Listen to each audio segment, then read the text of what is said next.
Hello guys, welcome back to the channel. If you're new here, welcome to the Nerd Block, where we talk all things nerdy, things like video games, movies, anime, manga, collectibles, and much, much more.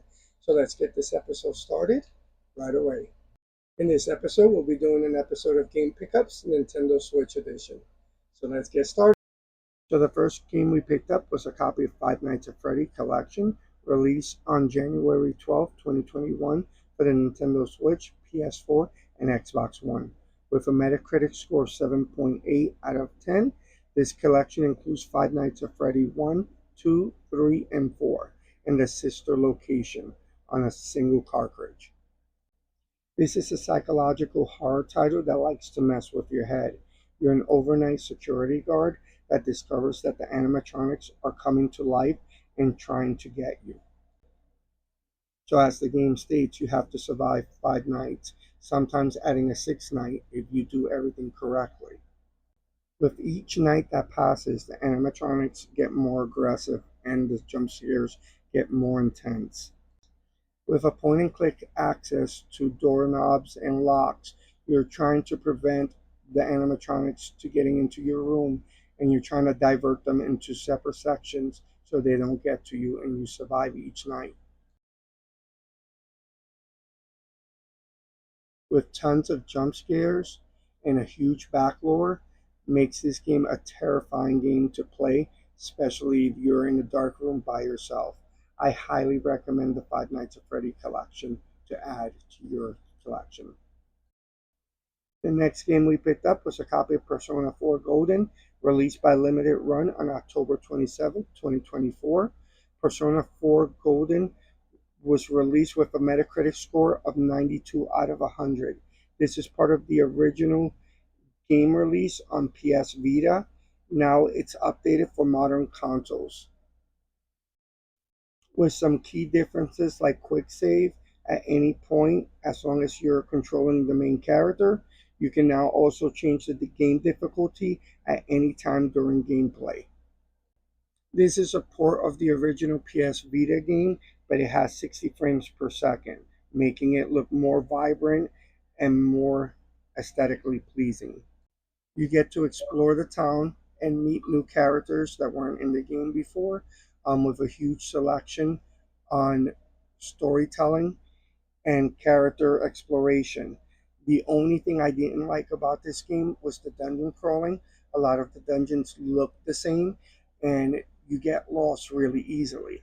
And every time you think you got the dungeon down packed, you exit the dungeon, and when you come back, it's a whole different dungeon, but it looks the same, making it a little bit frustrating. Now, a positive thing I will say about the combat is that now you can see your enemies out in the field instead of random encounters, making it more easier to pick and choose what battles you want to go into. Shuffle time is still part of the game, and being able to raise your social stats makes the game a lot more enjoyable with giving you different side quests and abilities to gain with the social stats. But just like any other Persona game, you also got to remember the calendar system is still in play. So you got to use your time wisely, either hanging out with friends, working, dungeon crawling, or doing any side quests. It's about time management. If you're a big fan of the Persona series, I highly recommend adding Persona 4 Golden to your collection with updated visuals, better gameplay. Makes this a hell of a fun game to play and have in your collection. So I highly recommend Persona 4 Golden.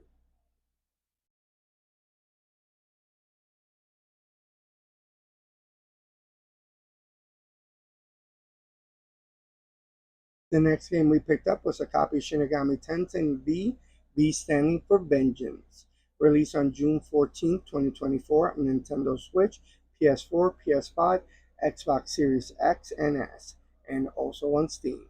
Made by Atlus, of course, with an IGN score of 8 out of 10. This is one of the best entries in the Shinigami Tensei series, with some quality of life improvements, new DLC added to the game from its original release, making it the definitive version to own of this game. With two story modes, the Canon of the Collection and the Canon of Vengeance, The gameplay has been improved with level scaling. If monsters were level 20 or higher, they would completely destroy you in the previous title. Now, with the power scaling, it makes gameplay a lot easier for you to play and enjoy the game and focus on your abilities. With a buttery smooth 60 FPS, this is the definitive version of the game with increased gameplay, DLC, better graphics. This is the definitive version of Shinigami Tensei. Remember, pick up Shinigami Tensei V. The next game we picked up was a copy of Monster Hunter Stories Collection, released on June 14, 2024 for the Nintendo Switch, PS4, PC, with a Metacritic score of 81 out of 100. Both Monster Hunter Stories 1 and 2 being released for the first time together, with Monster Hunter 1 being on the physical cartridge and Monster Hunter Stories 2 being digital. Previously, Monster Hunter Stories 2 was released physically, and now it's being released digitally, and the physical copy being only the first game. So if you've never played any of the Monster Hunter story games, this is just a combination of Monster Hunter World and the Pokemon franchise. So in this game, you're riders instead of trainers, and the riders get these dragons and go out on the world and discover other monsters, with you being able to battle them, capture them, and even collecting items from their bodies to turn into weapons, armor, and usable items, making this a pretty cool spin to the Monster Hunter World universe. So you start off the game as the main protagonist and his monster friend, and you guys become riders together. You set off on a quest to figure out what's causing this unique plague that's attacking your town, but you soon realize that it's also enveloping the world. As you explore the new world, you discover new friends and new monsters to add to your team. This game adds a unique mechanic from Pokemon and Monster Hunter Rise, making it quite unique with breeding aspects and some pretty cool tools to add. I highly recommend adding Monster Hunter Stories to your collection. The next game we added to our collection is Trails Through Daybreak, released on July 5th, 2024, with an IGN score of 8 out of 10 and a Metacritic score of 83 out of 100, with 50 hours of gameplay. This is a new tale in the Legend of Heroes series. These battles with real-time combat system.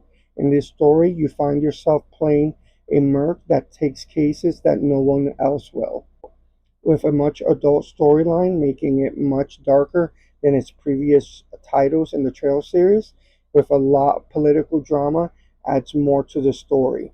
A lot smaller group of main characters helps you focus on each character more. Also adding a faction system that adds to your social stats and increases and unlocks different story abilities and objectives, with some cool new combat systems and previous mechanics tweaked, makes the gameplay much better. With tons of characters to build up and make different builds, makes this game a lot more fun than its predecessors. So I highly recommend you adding the Trails to Daybreak to your. Thanks for watching.